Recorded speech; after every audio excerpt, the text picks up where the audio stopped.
What's up, y'all? It's the Relentless podcast where we're stirring up passion and purpose for marriage. That's right. We're diving into topics you always wanted to talk about. Real life, real struggles, real love, and real results. So what are we waiting for? Let's go in. Yo, what's up, everybody? Welcome back to the Relentless Love Podcast. We live and direct, season 2, episode 9. Somebody say, whoo, whoo, whoo, whoo, whoo, whoo. Yeah, man. We told y'all we was going to be bringing some special guests to y'all, man. So we got something special in store for you today. But before we get locked in, go ahead and hit the like and subscribe button. Run the numbers up. We're trying to grow the audience because this content needs to be heard. So let's feed the people, y'all. Come on. Yes, we're so excited. Veterans Day is just around the corner, and we had to bring this amazing military couple just to share their story. Oh my gosh, they are just cherished friends of ours. Yeah. Everybody needs a couple like this in their corner. Y'all make some noise for the cannons, y'all. Come on, give it up. Yeah. Welcome to the show, y'all. Thank you for having us. Yeah, of course, man. We've been waiting on this for a long time. Yes, and we're over there for just catching up. Well, yeah, we really appreciate it because not many couples are like raising their hands, so we appreciate y'all just having courage to just be vulnerable, keep it real, because that's what we do. Right. Mm-hmm. Yeah, so we'll start with, normally we would do an icebreaker, but we just want to hear from y'all. How did y'all meet? You can share different perspectives on that because sometimes they're different, and that's okay. Yeah. So Port City meets St. Louis boy, or man, I should say. So we met in my hometown of Mobile, Alabama, downtown. It was actually my high school 10-year class reunion weekend. Right. And so we were having a gathering at this place called Martini's. And so I walked. Well, you can get martinis. Yeah. It's like a jazz bar. Yeah, lounge. yes. And so I walked in by myself, waiting for my girlfriend to arrive. And I don't know how long I was waiting, but it was a pretty good minute. Yeah, she was And just so he must have saw me because he approached me at the bar. And I ignored him for a long time, like, because I really didn't have any interest in talking to anybody. I was just there for my girlfriend, for us to hang out and, kind of interact with our classmates. And so I ignored him the entire time. He was there with his Navy buddy. They came down to just kind of hang out. Was he And in uniform? he was No, they were dressed down, just trying to enjoy the weekend. Yeah. And so I waited for my girlfriend. She finally arrived, and when she arrived, that's when we started mingling. So I actually looked up and had a conversation with him, and we talked that entire night. The entire night. I think we pretty much shared our life story with each other. Yeah, right. It was a good night. It really was a good night. It was. I was hanging out downtown with a friend of mine that lived downtown Mobile. So we were actually stationed on a ship in Pascagoula, Mississippi. I don't know if folks are familiar with the Gulf Coast. Yes. And so I had come over from Mississippi to hang out with him downtown Mobile. And she was just sitting there by herself, looking all fine. And I was like, we're gonna talk to her, and he was like, "Man, I don't know, maybe she's waiting on somebody." Right. And I approached her, and she really wasn't paying me no attention, and so he was like, "See, I told you," and I don't know, I was persistent. I You were. kept coming back, and we ended up talking. Like you said, once folks started to come, and I had just really kind of got to the area. I was kind of new to the area. I don't think I really hung out downtown Mobile before. And I had a son, and I spent the whole night telling her about my son, Jathan, and showing her pictures on my phone and stuff. Yes, he did. And I think that's one of the things that, I was just really impressed by, because he was really like all smiles when it came to Jathan, showing me pictures and everything. He was just a proud dad. And for me, that spoke volumes about, him as, a man and a father. So, I think that was huge. Salute to all the fathers out there that are doing it big and doing it right. You know what I mean? We appreciate that. Yeah, and don't miss the fact that I hear some couples are ashamed of this child that they have, and I love that you like right off the bat were like, "Hey, this is me. This is what I have right off of the bat." And matter of fact, Jathan was just 5 months old, so he could have definitely shied away from sharing that with me, in fear of me maybe judging or whatever the case may be. But he didn't do that at all. Well, it's funny because I was 30. Yes. So I was a little bit older, and I was single. And the question you always get is, "How many kids you got?" So I was like, "Let me just go get this out of the way. Let's just talk about it. Like, hey, I got a son, and and so there was nothing to hide there. Just kind of get it out there, and we had a good time. We talked the whole night, the entire night. And before the night was over, I asked for a number, and I wasn't sure she gave me the right number, and so I was like, I called her that night, and my friend was like, "Man, you gonna call her tonight?" I was like, "I want to see," and then her friend was like, "Stalker." Yes, because you called us before we even got to the parking lot. Like we had just departed, and so it was such a good night. I didn't want to do it. Yeah, she really did. Yeah, and matter of fact, before it's like our inside joke. Before it is still to this day. We still talk about it. Still today, and before the phone call, we took pictures. My friend, a picture. My friend took a picture of us, and I told her, I said, "Delete that photo. I'll never see that man again." Right. He's military. I'm thinking, he just came to the area just to hang out. I won't see him ever again, girl. Delete it. She did. Yeah. And she's to like, this day, she's like, I deleted that should never listen to That would have been a it. classic. It would have been, but she deleted it. Because look at y'all now. Yeah. How long y'all been married now? 17 years, November 30th. Yeah. Come on, They man. said it in unison. They did. So I've never seen that man again. Here we are, 17 years never had any thoughts about ever, connecting ever. So. Yeah. Yeah.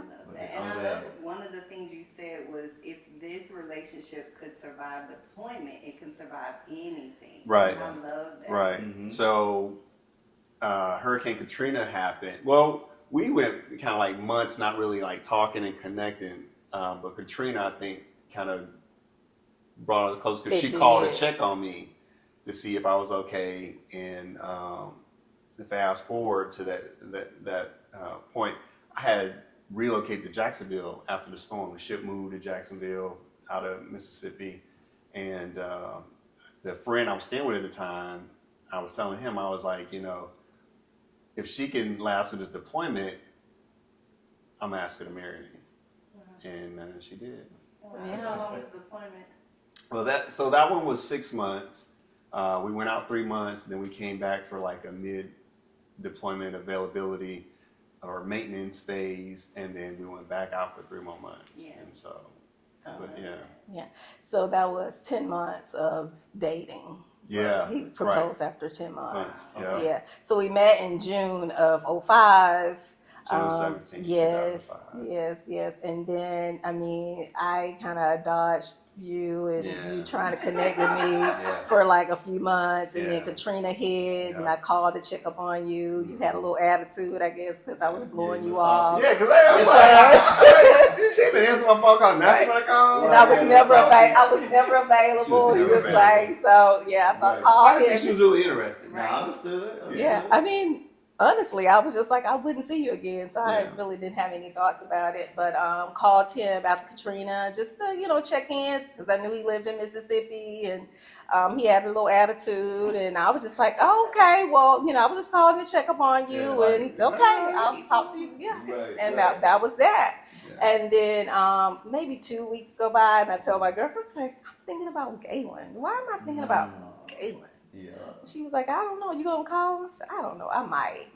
So that leads us into September of 2005, and I end up calling you, and he's like, oh, I'm just packing out my apartment because he had to move due to the storm, and so I was like, oh, I'll come over and help you pack. Yeah. And so Mobile to Biloxi is like a 45-minute drive. And so I took the drive She drove over there. to help him pack and But everything. tell them how, when you drove with you left Keon my address and everything. Oh, yeah, he's in the Navy.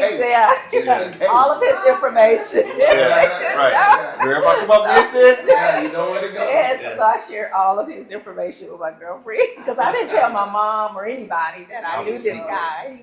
You were a secret. And so, and then from there, we just kind of talked. And then in January of 2006 is when you asked me if I wanted to. But that moving, when she showed up, like I'm in like moving clothes. I'm in sweats, t-shirt, like I'm moving. Right. She showed up all fine. She got good jeans on, and she had a white blouse. It was a basic. Blouse. It was basic. Yeah. So basic, to her. She kind of hair done, makeup done, smelling good. I hope y'all taking notes. I'm like, ladies, moving. show up, ladies, show up now. And so I was like, all right, so this how we. So I shook her hand. Exactly. He did not hug me. He shook my hand when it's like, nice to meet you. Right, really? Yeah. It was cute. It was a fun night. It was fun. Yeah. I love that. So we just kind of packed out, and then after that we met. She worked too. Yeah, I did work. She He worked put in me in the the kitchen. club. He had me in the kitchen, loading up everything. Yes. She showed Yeah. up. She drove 45 minutes. You were like, yeah, man. Yeah. Yeah, it's like, okay, all right. Yeah. And it's funny because it seems like we've always been moving because of the military. Yeah. We do, those permanent change of station moves or PCS. And we've got moving down pat. Yes, we do. We good at moving, boy. Yes, we are. Pros. And it's funny. I think it started back from then. You know what? I've never really thought about it like that, but you're right. Yeah. Well, that's one of the things, kind of a beautiful segue, because me and Dominique were talking. It was like, man, we met. We just got a recent military couple that is part of our mediation. Mediation process. I'm like, man, the effects of being married and having a relationship in the military and kind of navigating those things, and how does it impact your relationship and your marriage when you're really trying to lock in and do that. I don't know if that played a role in y'all's relationship or not, but just maybe talk about that in general, just military relationship and the changes and ebbs and flows of that and how that works. Yeah. It's challenging. Yeah, it's definitely, not for the faint at heart, because the military spouse is left behind with the child or children. And so there's a lot on that spouse. You basically are managing everything while the service member is away. Right. And so if you don't have a strong community of friends, it can be a challenge, to just kind of maintain day to day. And for me, it was important to build, friendships, because we had to move from Mobile to Jacksonville. I had no family in Jacksonville. And so I had to start from scratch, to build these relationships.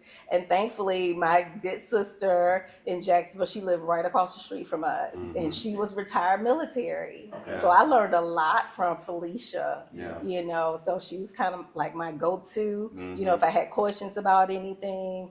And then one of the things I think we made sure that we did was always find a church. That was one of the first things that we did, get plugged into always a church and find a small group, because that way we can start connecting with other couples. Right. And so we got to Jacksonville. That's exactly what we did. We found our people, and it just flourished from there. Yeah. Right. But I think when you seclude yourself, it's hard. Yeah. You know what I'm saying? Yeah. Because you don't have anybody. You don't have the support. Right. Yeah. It's just you and your child or children, and you're just trying to make it, trying to survive the deployment. Right. And they're long. Right. It's a lot on the spouse, and I don't think a lot of military folks kind of understand. I think that's why the divorce rate is so high for military personnel, because no one ever tells you, like, marriage is hard enough, but no one ever tells you about the separation and managing all the stuff in between. Like that first deployment during our marriage, like she bought a house, like our first house while I was on deployment. And so we're trying to figure out like how to close and paperwork and powers of attorney and all that stuff. like no one teaches you that stuff, and if you've never seen that, like it can be daunting, you know, task. But you know, we figured it out. We got our first home, and like you said, we had the support of her family and stuff in Mobile.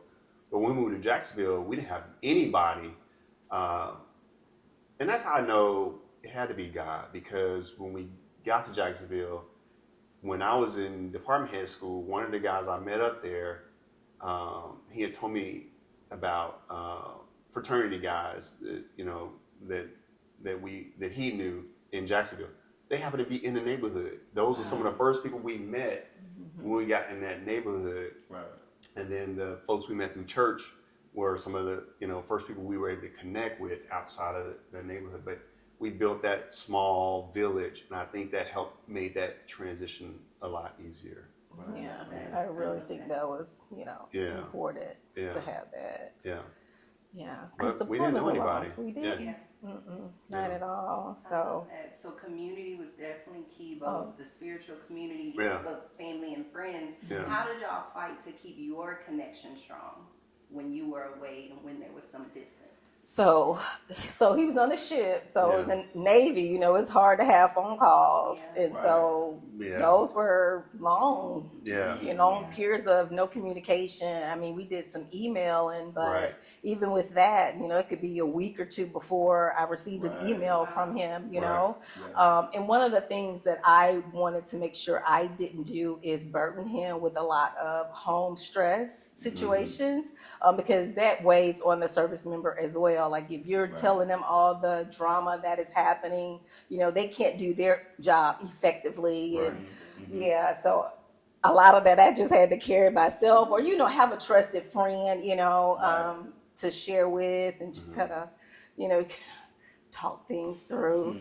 But the communication was a challenge. It is a lot. And it can be difficult at times because there's long periods between communication. And luckily, you know, social media kind of started to grow, and so, you know, you can have Facebook and stuff like that. But on the ship, you know, bandwidth is an issue, connectivity is an issue. Yeah, true. And so, you know, there'll be times where, because of what we're doing, like we have to cut off the network, we have to cut off communications. And so, you know, there was some mail that you could send, but the mail comes in via Helo, right? Because they got to pick up the mail at whatever the APO, I think it's FPO address is, the you know, the forwarding address is, and then, you know, get it to the carrier, and get it from the carrier to the smaller ships, and so on and so forth. So there's a process, and so it could be like weeks before you hear from home. That's or tough. Before you can reach out to home. And so, you know, most deployments are 6 months, but at that time it seemed like they were getting, you know, to like 9 months. You know, so 6 to 9 months of a year goes by, and like she said, all this stuff is happening. We were having the house we bought in Alabama, we decided to rent it when we went to Jacksonville. We had renters in there, and so we were dealing with those issues, and you know, she tried to shoulder that herself, but I mean, at some point she's got to tell me, hey, you know, they're talking about this with the house, and talking about that with the house, and we need to look at HVAC systems, and you know, there's a lot. She held it down. But it's not always easy. Some military spouses are not able to shoulder all of that, you know, and so honestly, I thank God, you know, for giving me the mental strength, the physical strength to just endure, because it's not easy at all. And then full-time mom, full-time wife, I was working, taking care of our son, you know, so it was a lot. And sometimes you felt like a single parent, you know, doing it all. That's really what it is. You become, when the military member deploys, you effectively become a single parent. You know, the rearing of the children and school and all of that stuff, you know, the vaccinations and all the medical stuff, but then the management of the house and the bills and utilities and like all of those things. And she did a really good job of not burdening me with those things, but it made me like concern, like, how's everything going, and. But she would do little stuff like send me photos of her and CJ around the Christmas tree, or different events, and little milestones for him, tying his shoes for the first time, riding successfully riding his bike. So just kind of keeping him in the loop about light and everything. Because not always the negative. Face back, man, I'm not with you. I'm not close. I'm missing the proximity, and the job is stressful. The distance, right? Plus, just life in general. Right. Not even mentioning sometimes. I mean, there's couples that still dealing with conflict and disagreement while you're away from each other, and how all that plays a role. You have to fight to make sure that's working, and fight together, not each other. But like, man, let's make sure that we are working on things in a healthy way, right? We had a lot of sailors who were not able to balance, the sides, and so you get spouses who would send what we call them Dear John letters, like, hey, I'm leaving you. Like, I can't do this, or you have sailors like, I got to go home, and they would get a Red Cross message so they can go home. And they just had all kind of different dynamics happening because deployments can be hard. Yeah, I mean, you go through a lot of emotions, resentment, just so many things. But I think when you really just kind of think about, okay, what brought us together, what was God's purpose for us, our marriage and all of that, those things is what keeps us together, Because she didn't want to be married and she didn't want no kids. Right. I didn't, and so this was all God, even in your vows, you said by a love by God's design. This was all God. This was not us, and so he made a lot of sacrifices to be in the military for us, to provide for us. And so I just had to remind myself of that, yes, he's gone for this period of time, but he'll be back, and, we'll be together again. But she made a lot of sacrifices to kind of hold down everything too. And then, navigate her career around what the ship was doing. Right. So. Yeah, sounds like you definitely got to have a good foundation. You right, do. Military is a blessing. It has lots of perks, lots of opportunities, lots of things that have been a blessing. But also with relationship, it sounds like what I'm hearing y'all saying is that the foundation of, man, we got community around us. Right, we're communicating well, right, and then that foundation of that spiritual. Man, I'm glad that the Lord got us. We know why we're together, and so we're gonna hold it down for each other while we're away and processing through that, right? Yeah, that's good. Come and go, having a come and go. I don't think we thought about it when we said it, but one of the things we had agreed upon when we got married was divorce was not an option. And when we spoke that, I don't think we realized how powerful that was. Yeah. But that's always, I think, been at the forefront. Like, we'll figure it out. Yeah. We'll work through whatever challenges. But we spoke that over ourselves from the beginning. I love that resolve, that grit and determination y'all both had to just stick with it no matter what. I love that. And I heard you mention CJ, so you had your bonus son Jathan coming into the marriage, and then how long into the marriage did CJ come along? So we had CJ in 2009, so we got married in 2007, and then had CJ September 2009. So actually, I had come off that first sea duty, and because what was it? I think it was November. It had to be 2008. Yeah, and I got into the reserves to just be home in Mobile. So now we're in the house in Alabama, and trying to navigate the blendedness and all this stuff, and then. I don't think we weren't trying to have a baby. No, because the plan was 2 years. Yeah. Remember, we had a plan. We had a plan. We had a plan. But so got pregnant in December of 2008. Had CJ in September of 2009.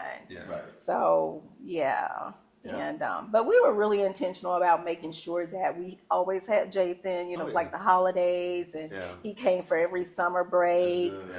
So definitely, I've been in his life since he was one and a half, 2. Yeah, because I met him when he was 1.5. Yeah. Right. So, and he's 19 now. He'll be 20 in March. So I'm, Yeah. So you've been there. I've seen them grow up. Yeah, all of that. You So that's a know. whole nother dynamic, right? It is. The blended family experience and just navigating that and like, okay, well, how do we make sure? We just had a episode about favoritism. Like my child, they child, that's your son, my son. This kind of navigating this like that's our son, right? He belongs to us, and we're gonna be in his life like we are his parents. Right? Yes, and, definitely. We see couples. That's a big deal.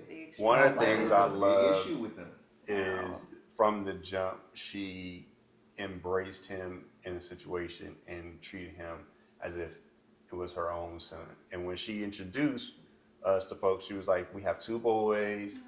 She never say we're a blended family. Or, I mean, I think that comes up in the conversation at some point. But you know, we have 2 sons, Jathan and Christian, and you know, just go from there. And so, like, I've always appreciated that about her because, and I hope he appreciates that. But she never made him feel like he was, you know, not our son. Right. Yeah, I hope he feels the same way as well. That's good. Yeah. That's good. And my mom, you know, she Her just whole embraced him like, Her mother came here for his graduate from high school.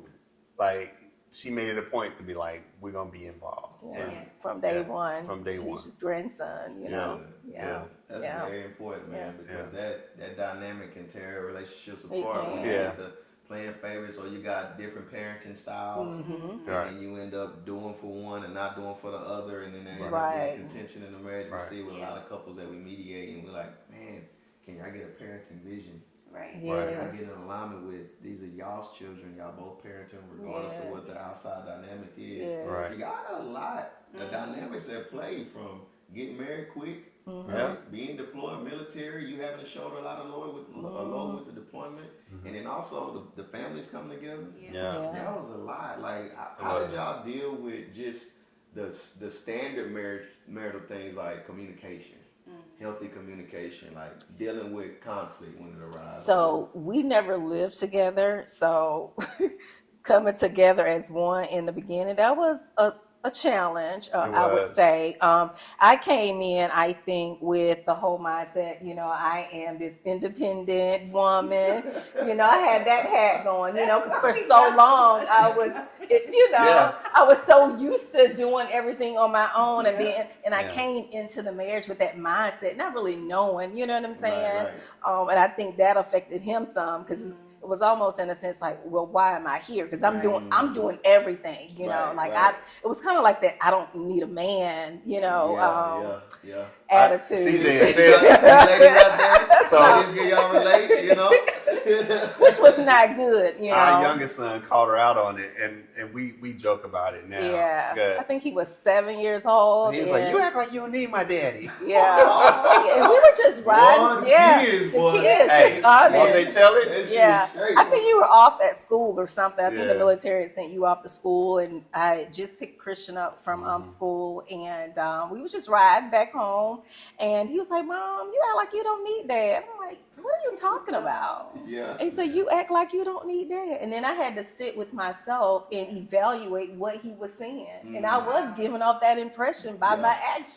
Because I was doing everything, you know, and like it was I a didn't necessary thing. it was very necessary, but I think that's the piece. And we try to coach or mentor I'm a veteran now, but Navy sailors, when we're returning from deployment, ease back into the family because the spouse has been doing all of these things without you.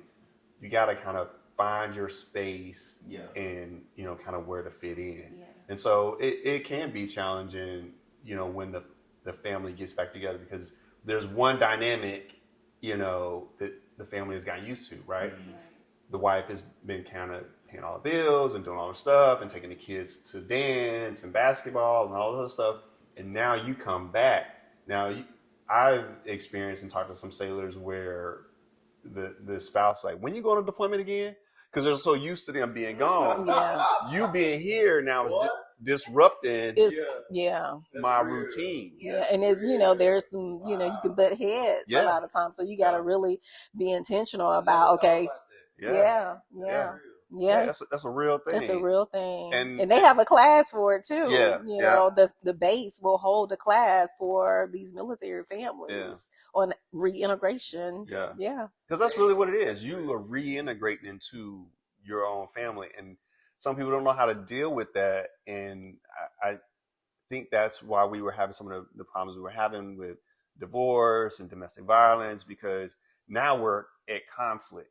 Yeah. Because you've got a routine and I got a military mindset of how I think things should go. And, you know, Yeah, we need to. Spouse feeling Yeah. rejected. Right. Yeah. Yeah. I'm glad y'all talking about that. My mind is like, my senses are going, because this happens in families that's not a military. Right. Where there's one spouse that's just been doing most of the stuff. Another spouse may have been just being more passive or not taking more initiative to take on responsibility. Right. But then when the light bulbs go off, they're like, hey, I need to step up now because the conviction set in, or the spouse is like, I need more help. There's friction and tension because I've been leading for so long. Right. Yeah. For instance, a female, right, or a woman's wife. I've been spiritual leader. I've been parenting leader for so long, and you just been gone working. Right. But now all of a sudden you want to come back in. It's that tension of how do I release and let you do these things versus I've been doing it my way for so long. Right. And then the man like, well, you won't let me. And the tension is the same kind of dynamic. It is. It is. And we just don't communicate with each other. People don't communicate. You don't communicate your needs, you know, your issues, your concerns. We don't. And I know in the beginning we weren't always doing that. You know, you're holding things in. You expect him to know what's going on with you. He can't read my mind, you know. But I had to come into that, you know, to understand that my husband cannot read my mind. I have to tell him what's actually going on with me for him to address it, correct it. Yeah, that's real. You know, that's real. And that's just what and it vice is. versa. I don't like conflict, so very naturally, I'm not going to engage you in fight. So I'm gonna keep how I feel about a lot of stuff probably inside, and so I had to learn, and I'm continuing to learn to voice how I'm feeling about something. Because it could create conflict, you know, or just tension, you know, because I may be feeling a way and she thinking this one way, and if I don't communicate that, then you know we have a barrier. And knowing how each other communicate and when to actually have the conversation too is important, because early on in our marriage, you know, it'd be like, well, what's wrong with you, you know, just going for it, you know, and not realizing, okay, he needs time to process, maybe he needs some space, and then when he's ready, we can have a conversation, you know. 17 years into this thing now, I know how to communicate better with him, still working on, you know, doing it a little bit better, but a lot of times I just sit back and I try not to get too much into my feelings and create my own story, because we do that too, where, you know, we'll create something that's not even the reality of the situation. And so I'll allow him to have his time, and then I text what I'm feeling. And I think that he receives it better when he can look at my message and know that I'm not coming from a place of, you know, negativity or being malicious or anything like that, and just using kind of I words like, I feel this is, you know, the situation, just so he can be more willing to receive what I have to say. Because sometimes, and I think we've said this throughout our marriage, but it's still hard in practice. It's not what you say, it's how you say it. And sometimes, even when you're right, how I say something could have an impact on her. Even though I'm right. But the tone I use, the inflection in my voice, the timing of when I said it, and vice versa. You know, we joke about it, but you know, a lot of times we're like, you sound like my mother. You know, like, so you go take a bath. I'm a grown man. And that's all in fun. Right. But even though it's all in fun, but it, But some people can take, you know, feel a way about that. And so I think that's important, especially for military families, when one spouse has kind of been running the house and doing everything. they have a way that they think things should go, and then the returning military member comes home and they have a routine on the ship or wherever they were deployed to, and sometimes those don't match up. And so how the spouse says something to them could trigger something and vice versa. And so I think you have to be conscious of that. Which brings up another major challenge with military families, mental health. And I know you kind of touched on that a little bit, just the challenges with expressing emotion. What impact has that had for y'all personally? And I know you're in social work, so you have a different vantage point. So I'd love for y'all to share about that. Well, I'll say that, I'm in counseling. I think it's important. I think everybody should have it. But there was such a negative stigma on it, especially for military members, because we had a lot of people, in my opinion, who took advantage of that avenue to get whatever they felt like they needed to get out the military. But the reality of it is, we all do need an outlet or someone to talk to, because sometimes it is difficult to talk to your spouse. It is difficult to talk about certain things, or you need someone with a different perspective to be just a sounding board. Sometimes you just need to just talk. Yeah. And you don't need nobody to respond. Just be quiet and let me get what I need to get out. Okay, now I processed it. Now I can go to my spouse and we can have that conversation. So I believe mental health is a big deal, and seeking counseling is important. I think it's important for couples to do it. We've been to marriage counseling a few different times in our marriage, and I think those were helpful. Yeah, those were definitely helpful. Just giving us the tools. Right.